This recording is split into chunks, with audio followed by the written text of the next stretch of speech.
special hello to Latrobe. Oh, I love Latrobe. You know why? The home of Arnold Palmer. This was the home of my friend Arnold Palmer. And he loved Latrobe. You know, he turned out to be one of the greatest golfers in the world. He started off very, very poor. He had no money, just had a lot of talent and a lot of muscle. He was a strong guy. And his father, you know, worked at Latrobe Golf Course. And he was a laborer there. He actually, they called him in those days sod carrier. He's a very strong man. He carried sod. They didn't have trucks that they trucked it. They had strong people carrying it. He was the strongest of them all. And he had a son, but they had no money. And he worked at Latrobe. And they treated him good because he could do more work than anybody else. And his son started to grow up, and he realized his son was very strong like him. But he never had a chance to play golf. He had no money at all. And his son was named Arnold. And when Arnold was 4 and 5 years old, they had no money to buy a club. He couldn't buy one club, not one. And they used to go to the back of, this was all told to me by Arnold, so I have it firsthand. They used to go to the bag room where the members were, and they took out members' clubs, and they'd use the members' clubs, 2 or 3 of them at night, late at night, and he'd hit balls with his son. And he'd watch his son every move, and he realized his son had great talent. And then his son got older, stronger, and then he got stronger and stronger, and his father started saying, wow, this is really crazy, what's going on with this kid? And finally he was able to save up enough money to get him some clubs, but they weren't strong enough. Arnold was breaking them. He'd swing a regular club and it'd break the hell out of it because he was so powerful.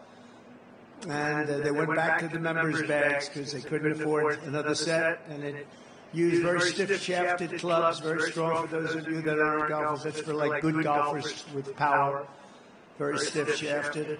And he'd get better and better, and then he went to high school and he won all sorts of championships, one after another. He'd beat the rich kids, he'd kill them. He'd beat them so badly, he loved beating them, even though he was a nice guy, but he was tough. He was a tough cookie, Arnold. I got to know him really well. And I'd beat him over and over again, and then he got a set of clubs that he got even better, and he won every championship. And he got into Wake Forest, you know that, right? Wake Forest. And he was immediately, as a freshman, the captain of the team. And there was a man named Mark McCormick, and Mark McCormick founded IMG. It's a very big, one of the biggest entertainment companies in the world today. And he wanted to be a professional golfer. He didn't go to Wake Forest. He went to another college, another school.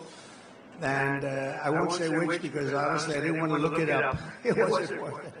But a good golf college. And he wanted to be a pro. He was a very good golfer, very, very good.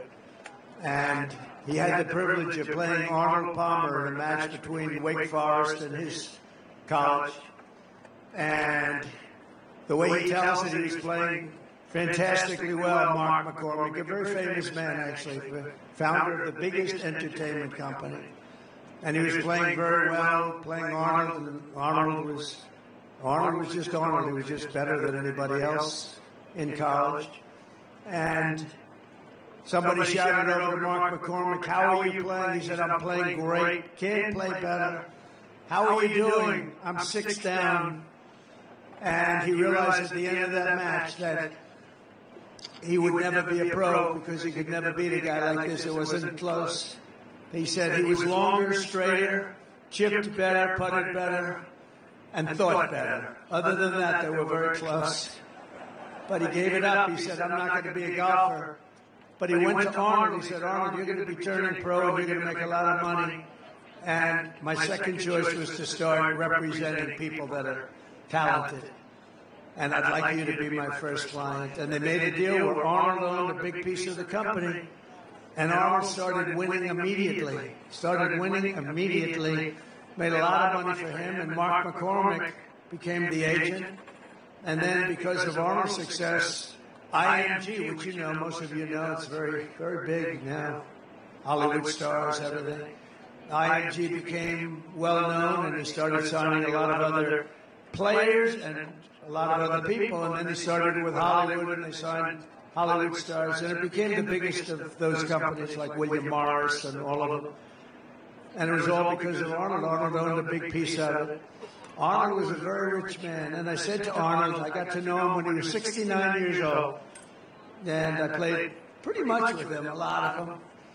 And as he got older, when you get older, you start to lose a thing called distance. And I'm a good golfer. Not like that, but I'm a good golfer. And I felt so good because I was hitting it a little bit longer than Arnold. But he was by this time about 75, 76. And I'd hit it 4 or 5 yards past him. I said, Arnold, let me ask you, 30 years ago, 40 years ago, was I longer than you? He said, Donald wasn't president or close at that time. That was long before I decided to have this fund. So,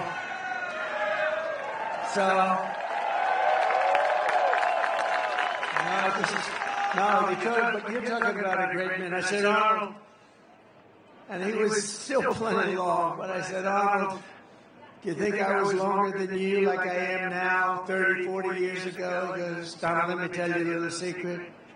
You weren't even close. He said, you see that tree out there? He pointed to a tree that was about 70 yards in front of us. He said, that's where we're driving. And you're about 70 yards short of that tree.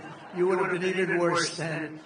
You were, and it's true, he won, I think it was Pine Valley, one of the great courses. He won the U.S. Open. He drove a par 4. Only person ever to drive that hole until that time. He drove it in a playoff to win the playoff. He went over the trees, very risky shot. He ended up driving the green, and he won with a birdie in the hole. And nobody till that point had done anything like it. But I said to Arnold, he became very rich because of the investments and the IMG and all the different things.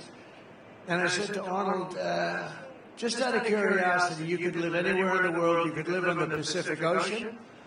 You could live on the Atlantic Ocean. You could live anywhere in the world. Why did you choose to stay? And part of the beauty is that because he made money right away, a lot of times it takes a pro years before they start making the money. It's a very, very difficult sport, actually. But he started right away making money. And the first thing he bought was Latrobe Golf Club. And the first thing he did? He took his father from a laborer to make him the course superintendent. How cool is that? And then ultimately his father became the manager of the club. And Arnold was so proud, and his father was good. He said, one thing with my father, nobody's going to steal on me. He said that, and I said that too. I said, there's something nice. And then I took Arnold, when he was quite old, in all fairness, we took a helicopter from where he was in Florida to Doral, in Doral, which is a great place. And it's got 4 courses, many championships. Many of the best championships were at Doral. And I was building these beautiful, they call them villas, about 88 units in each one, hotel villas. And I named them after the 10 greatest golfers, including like Jack Nicklaus, Tiger Woods, Ben Hogan, Gary Player, Slam, Sammy Snead, all great players. And I said, Arnold, I really want to name one after you. Would you like it? He said, I'd love it. I'd be honored to have that. And we flew down for the opening ceremony to cut a ribbon for the Arnold Palmer Villa. And it's, to this day, people just love it. And I'll never forget the day. He was having a little hard time. He was a little older. He hit the 80s. He hit the 80s. But he was still, when he got up there, he had that magic like nobody had. And there were a few golfers that you could say maybe slightly better. A few, not many, but there was nobody that had his magic. He was a thriller. He was unbelievable. He knew how to win, and he knew how to just do whatever it was that electrified a crowd. If I had him here right now with me, this crowd would be going absolutely crazy. They'd say, Trump, get off the stage. We want Arnold Palmer to speak. He would electrify a crowd. And he would go for shots that nobody else could do, and they were risky as hell, and sometimes it wouldn't work out, but usually it did with him. He was an incredible man. He was an incredible champion, and he came from Latrobe. And so when I said, couple of days ago. I said, where are we going to be today? They said, sir, we're going to be in Latrobe. I said, do you know what that means? No, sir. What does it mean? I said, that means Arnold Palmer. Because Arnold told me he could be, and I knew he could be. They wanted him everywhere. Just like I wanted to name a villa after him. Everybody wanted him. He could have been in any place he wanted. He said, no, this is where I want to be. This is the place I love. I mean, how good is that, right? And he died a very proud owner of this course, and he was always tinkering with it. I said, Arnold, what are you doing? He said, well, I'm moving the whole 4 yards back. I said, nobody knows the difference, Arnold. He said, I don't care. I love it. I love this place. He could not get enough of Latrobe. So, you know, I've been here before, and I've told the story before, not in this kind of detail. Because, you know, you have these teleprompters. If I would read it off a teleprompter, it wouldn't be so good, right? And it would be a lot shorter. It wouldn't be as good. And I didn't want to do that. I said, when I come here, I'm going to tell them the real story of Arnold. But Arnold Palmer was all man. And I say that in all due respect to women, and I love women. But this is a guy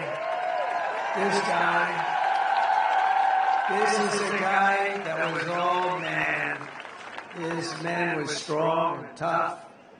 And I refuse to say it, but when he took showers with the other pros, they came out of there and they said, oh my God, that's unbelievable. I had to say it.